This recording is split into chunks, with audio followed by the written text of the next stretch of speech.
لیکن کیا آپ جانتے ہیں کہ ڈائناسور سے بھی پہلے دنیا میں کون رہتا تھا؟ اس وقت دنیا کیسی تھی؟ یہ ویڈیو آپ کو اسی دور میں لے کر چلے گی۔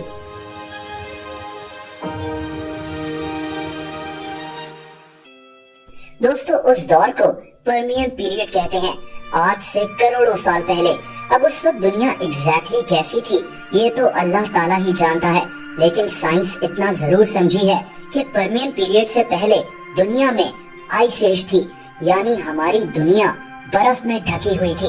وقت کے ساتھ ساتھ جب یہ آئس ایج ختم ہوئی تو ہماری دنیا تبدیل ہونا شروع ہو گئی۔ برف سے ڈھکے ہوئے درختوں کے بجائے اب بارشوں کی وجہ سے دنیا میں ہریالی دکھتی تھی، اور یہی وہ وقت تھا جب پرمین پیریڈ شروع ہوا۔ آج دنیا میں 7 بر اعظم یعنی کانٹیننٹس ہیں، لیکن اس وقت ہماری دنیا مختلف ہوتی تھی۔ اس وقت دنیا میں صرف ایک کانٹیننٹ تھا جسے پینجیا کہتے ہیں۔ بعد میں یہ کانٹیننٹ ٹوٹ کر مختلف حصوں میں بکھر گیا جو ہماری آج کی دنیا ہے۔ خیر دوستو، یہ ڈائناسور سے پہلے کا وقت تھا۔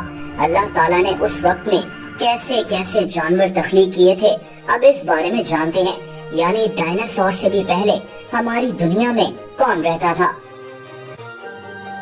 ملیے اسکوٹوسورس سے، آپ اس کو چھپکلی کہیں یا ڈریگن، یہ جانور اس دور کا سب سے بڑا ریپٹائل تھا۔ اسکوٹوسورس زیادہ تر صحرا میں پایا جاتا تھا۔ یہ زیادہ تیز بھاگ نہیں سکتا تھا اور پودے کھا کر اپنا گزارا کرتا تھا۔ اسے صحرا میں میلوں دور چلنا ہوتا تھا تاکہ یہ پودے وغیرہ ڈھونڈ کر اپنا پیٹ بھر سکے۔ اس کی سلو سپیڈ کی وجہ سے کئی دفعہ یہ دوسرے جانوروں کا شکار بن جایا کرتا تھا۔ دوستو، اب اس بچھو کو دیکھیں جو اس دور میں سمندر کے اندر رہتا تھا۔ اسے ٹیراکوٹس کہتے ہیں۔ یہ ایک بہت بڑا بچھو تھا جس کا سائز 6 فیٹ تک جا سکتا تھا۔ آپ ایک 6 فیٹ کے انسان کو سوچیں، یہ بچھو اتنا ہی بڑا تھا۔ یہ مچھلیاں وغیرہ کھا کر اپنا گزارا کرتا تھا۔ اس بچھو کے فوسلز برطانیہ سے دریافت ہوئے تھے۔ دوستو، اس عجیب جانور کو ڈائمیٹروڈون کہتے ہیں۔ یہ کسی چھپکلی کی طرح لگتے تھے۔ ان کی کمر پر ایک بہت بڑی دم سی بنی ہوتی تھی جس سے یہ سورج کی روشنی کو ایبزارب کرتے تھے۔ یہ بہت زیادہ تیز بھاگ سکتے تھے اور اپنے شکار کو چند ہی سیکنڈز میں ڈھیر کر دیا کرتے تھے۔ دوستو، یہ ایک ڈریگن فلائی ہے، اسے میگنیورا کہتے ہیں۔ پرمین پیریڈ میں یہ کیڑے ہماری دنیا میں اڑتے ہوئے دکھائی دیتے تھے۔ دوستو، یہ کیڑے 2 فیٹ تک لمبے ہو سکتے تھے، یعنی ان کا سائز بہت زیادہ بڑا ہوتا تھا۔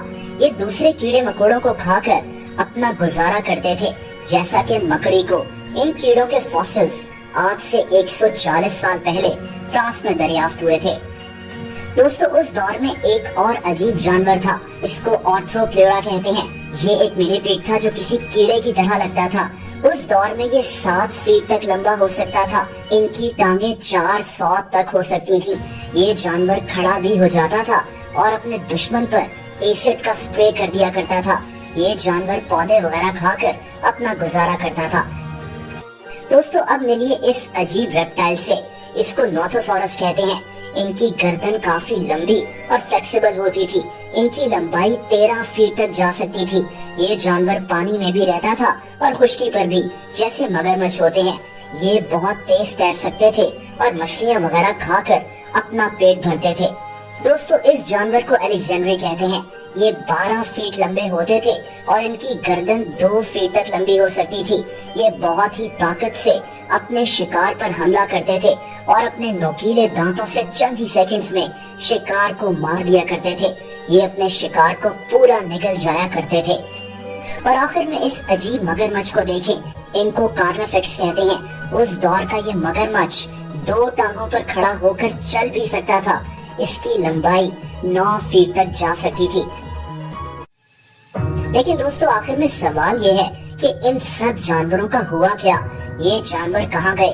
جیسا کہ میں نے کہا کہ اس کی اصل حقیقت تو اللہ تعالیٰ ہی جانتا ہے، لیکن سائنس جتنا سمجھ سکی ہے وہ یہ ہے کہ یہ جانور گلوبل وارمنگ کی وجہ سے دنیا سے ختم ہوئے۔